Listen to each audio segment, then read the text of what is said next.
Welcome back.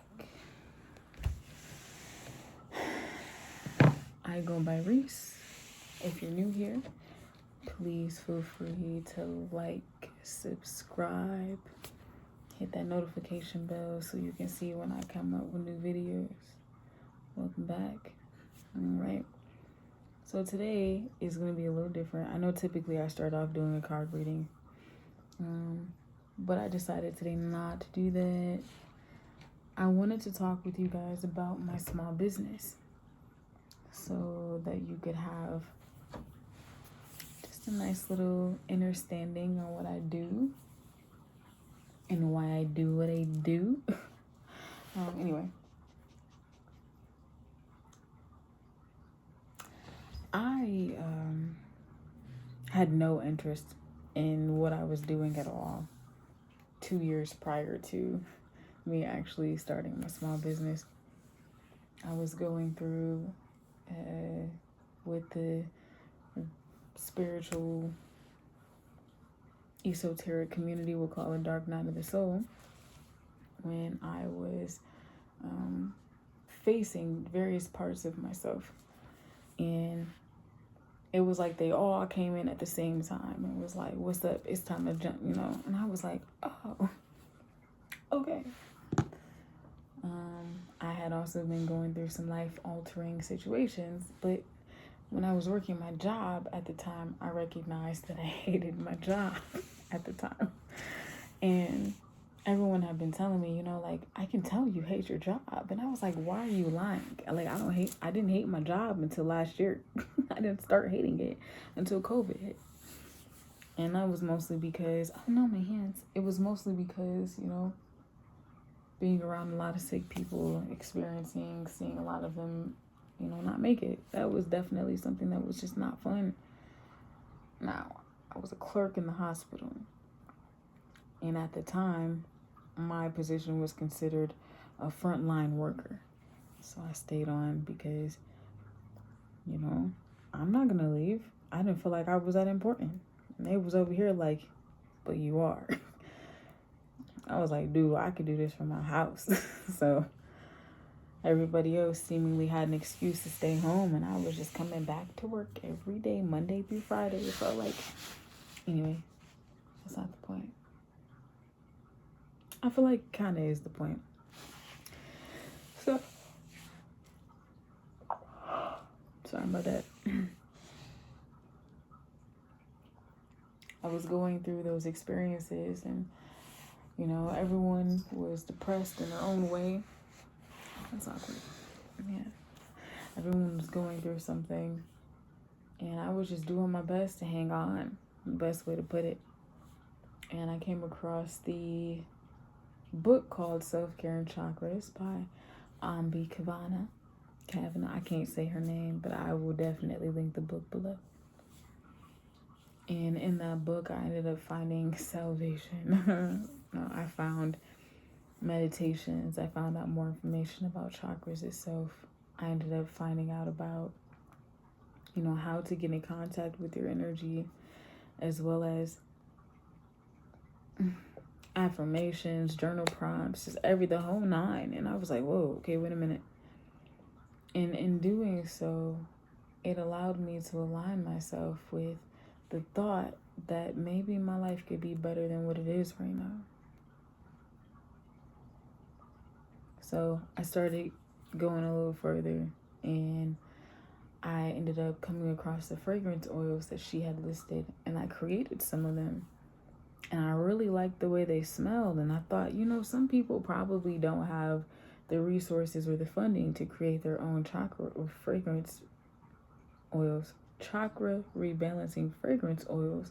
So I decided, let me go ahead and sell these. So I, from that point on, I started thinking of what could I do? I started making up names and, drawing stuff. And then that's when I came up with Strange Moods LLC, because I was like, I am going through some strange moods right now. Now, it took me a little bit to get to this point, as well as to get to the next couple of steps, but it's not just fragrance oils that I do chakra rebalancing fragrance oils. I'm also interested in, teaching others what I learned about them.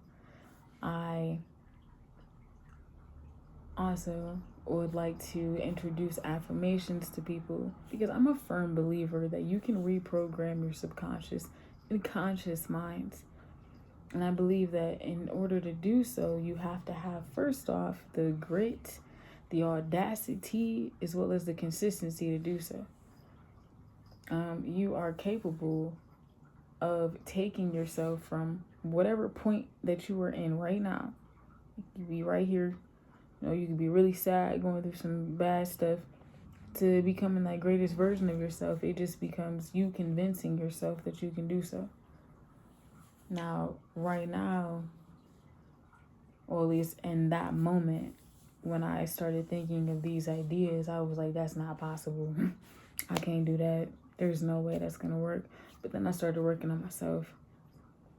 And I began to question a lot of my motivations, a lot of my negative thoughts, all the negative energy, my traumas, my triggers. I started asking myself, why is this here? Why do I respond this way to this situation? Why does, when they say this thing to me, this bothers me that much? And then in place of like some of the thoughts that I was having, I went from, why is this happening, to, I don't deserve this. Or I am safe right now. Or my worth is not in their image of me or what they say about me. Just small things. So then this allowed me to come from that belief of I'm not good enough, or I need others' validation and opinions to be myself, to no, I don't need you to tell me who I am. I do not need you to assist me in overcoming my downfalls, whatever. Thank you for your opinion. However, my opinion of myself, I hold to a higher standard. Now, some people were supposedly capable of doing these things for a long time before they got to, like where they're at, right? Sorry. Grab this. Excuse me. Now, don't judge me now, okay? You work with what you got until you get to where you trying to go. You feel me? Anyway. So I began recognizing steadily in myself, for one, some people don't actually see me for who I am. Okay? They see me for an image of me that they made up inside of their mind on the actions, the words, and the encounters and experiences that we've had together, which may be a very authentic image for them. However, that does not give me room or space. It did not give me room or space to feel as if I could go beyond that. So even as I was learning how to overcome my mind, it was as if I was also being thrown other people's opinions of me on me. And that made it kind of hard to get myself off of the idea stage of my business and into the stage of, actually putting my products out there, or feeling confident enough to put my products out there. I did hear a lot of, are you sure you want to do that? I don't think this idea is that good. Maybe you should think this over a little bit more. It was a lot of negativity, or a lot of I could do better, stuff like that.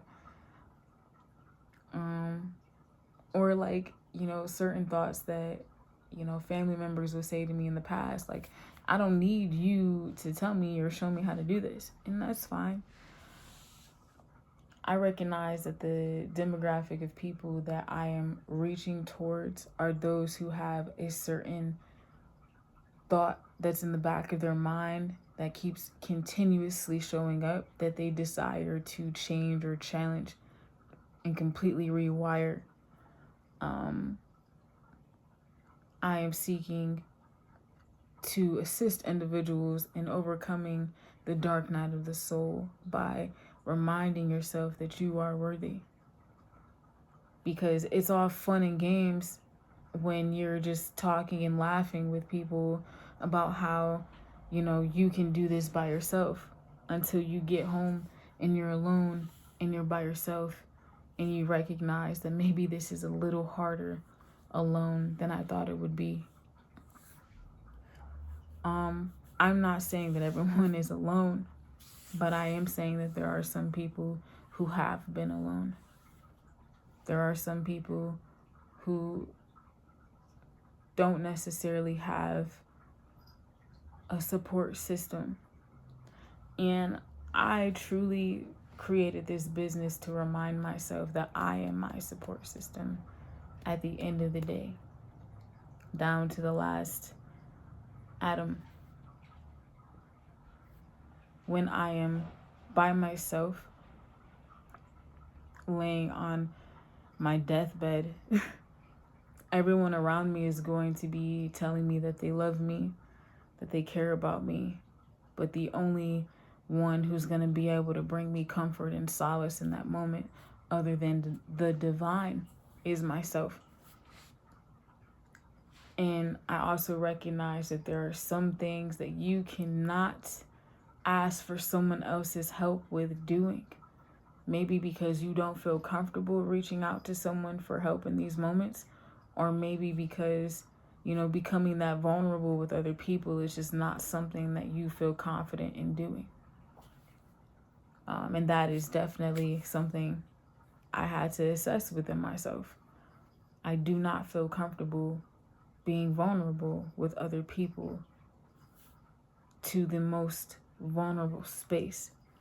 So much so that even sharing my opinion was something that was hard for me to do. Because you're always open to someone else's opinion coming in and shooting you down. It's like, and sometimes it's hard to remember that, for one, you can't control the outcome of how other people are going to respond to you. But then also that when they do respond to you, it's okay if they don't agree. They're not meant to agree 100% of the way. Also, though, sometimes that's a good way of you being shown how to actually stand 10 toes, if that makes sense. Anywho, so with my business, I offer, like I said, chakra rebalancing fragrance oils. I am in the process of finding better quality essential oils that I can use, higher quality, as well as deciding the best type of carrier oil for the fragrance itself, because I do want to switch over to more natural products, because it's just, in my opinion, it's better to have less chemicals. I ended up coming across a company back when I was in college, or maybe towards the end of my college career, and they had these face products. And I remember there not being many chemicals in those products at all. And I remember thinking, what the fuck? This product is so good on my skin, because my skin was just so bad. Like, I have a pimple on my face right now because I haven't really been using those products lately. I haven't really been using anything. So Anyway, that's not the point though. The point is, like, I was definitely, when I came across this company, was in need of everything that they were offering. And I ended up working for this company at some point, and that was an honor. It was a privilege, actually, because not only was I able to understand the genius of someone else who actually cares about skin and cares about, like, taking care of themselves, it was also like being able to understand, like, why certain products need to be used as opposed to why other products should not, and then what is the benefits, and then what is the alternative to some of these harsher chemicals that we use. But so after experiencing that, it helped me recognize, like, I would like to personally make sure that I am creating something that is good for the skin, as well as something that, if it came down to it, I'd be able to create on my own from start to finish. So something simple, something that is, I can put myself into, if that makes sense. Because I like chemistry, okay? I like mixing shit. When I was younger, I used to play this That's So Raven game. I don't remember what it's called. It's probably just called That's So Raven. Anyway, but it was on my Nintendo. And you made food and shit in this game. And, like, I used to love mixing that shit in it. I don't even know why, but that was definitely a vibe for me. And that's kind of the vibe I get when I am creating these products. And also, I like things that smell good. I really do. I like when things smell good. It lets me know that there's good energy around. But